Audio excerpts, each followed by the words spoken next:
Yuval, welcome back to the channel. My name is David. Today we're going to be taking a look at the Nikon Z 28mm f2.8 SE.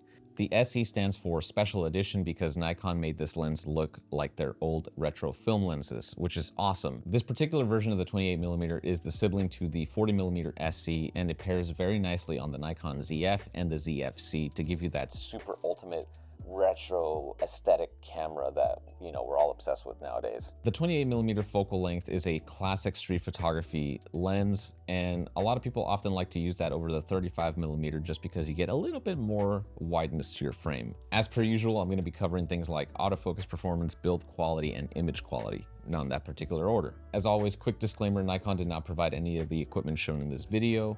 I bought everything with my hard-earned money, and my poor wallet is still in therapy. Alrighty, let's just jump into the review.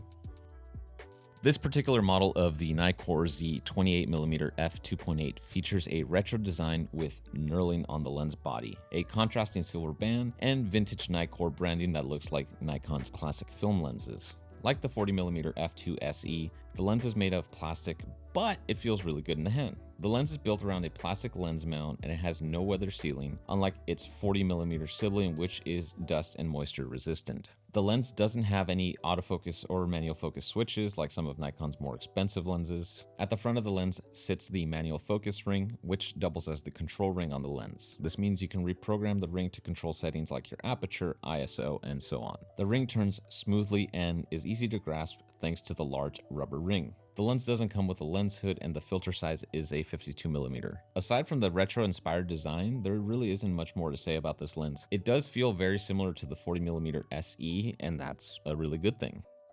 Like the 40mm SE, the 28mm SE features Nikon's stepping motor technology, which puts it on par with its more expensive lens offerings. It delivers smooth, quiet, and fast autofocus performance that is suitable for both photo and video applications. Like I mentioned before in the 40mm f2 review, it is refreshing to see full plastic lenses use quiet autofocus motors. I recently used this lens for a mix of photo and video work, and I had no issue nailing focus on moving subjects or focusing in low light environments.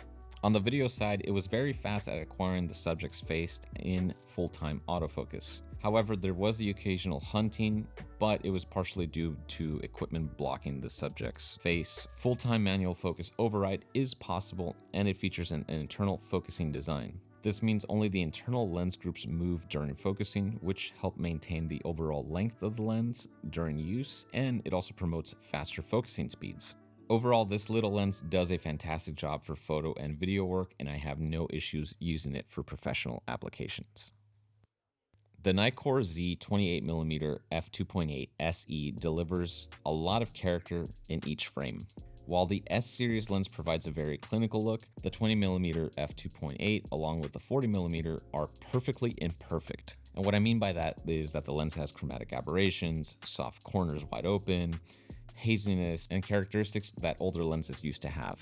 All of this is a very refreshing take on these modern lenses. It's kind of interesting how back in the day we wanted optically superior lenses, but in doing so we lost some of that character or the characteristics that made those lenses special. And nowadays people like to add things like cinebloom filters to soften their images and give them a very nostalgic look. It's awesome that Nikon is making these kind of lenses that give us some of the characteristics that we lost as technology got better. Anyways, tangent aside, this lens features 9 elements in 8 groups with 1 spherical element. It also features a multi-layer lens coating which helps suppress flare and ghosting in tough lighting conditions. The rounded 7-blade diaphragm produces a pleasing looking bokeh. Overall, this lens is super fun to shoot with, and the flaws kind of enhance that fun factor.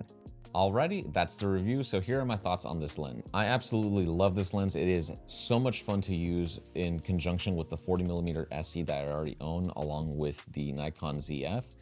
It's just fun, it feels like an old camera lens, and yeah, it doesn't have like an aperture ring and some of the stuff that some of the older Nikon lenses have, but it's just fun to play with it, and it looks the part. As I mentioned earlier, it is refreshing to see this kind of take on a modern lens because we're so accustomed to like a clinical look, but having some imperfections in your lens is kind of a good thing, I feel, especially because everyone's obsessed with film nowadays and cinebloom filters. We're always trying to get that nostalgic look. So having a lens that kind of already does that for you is a great thing in my opinion. I also like that Nikon uses the same autofocus motors that you find in their more premium lenses, albeit obviously they're not the exact same, but like a similar design. But hey, that's great because you're getting quiet and fast autofocus performance. And I think it is such a good thing to see these plastic lenses not make of that really annoying like noise that you would get with like the old Nifty 50 from like 10 years ago. Yeah, this is a very like refreshing thing, and it still blows my mind that a plastic lens does not exhibit that kind of noise. Now, if $306 is too expensive for you, you could always find the regular version of this lens that looks more like the other Nikon modern lenses for about $25, $30 less, and you could probably even find it cheaper if you were to go, say, on the used market. Overall, this lens is a lot of fun and I highly recommend it for anybody that already owns a Nikon Z camera, particularly if you're shooting on the ZFC or the ZF, and if you're looking for something a little bit wider than the 40mm, this is the lens to go with. And with that said, thank you guys so much for watching today's video. If you found it helpful, please give it a thumbs up. If you didn't, double tap the dislike button twice. Trust me, it works. Subscribe to the channel if you haven't done so already. I'm going to be posting more video reviews in the upcoming future. And follow me on Instagram at DeloVisuals to stay up to date with my latest adventures. Thanks again for watching, and I'll see you guys in the next one.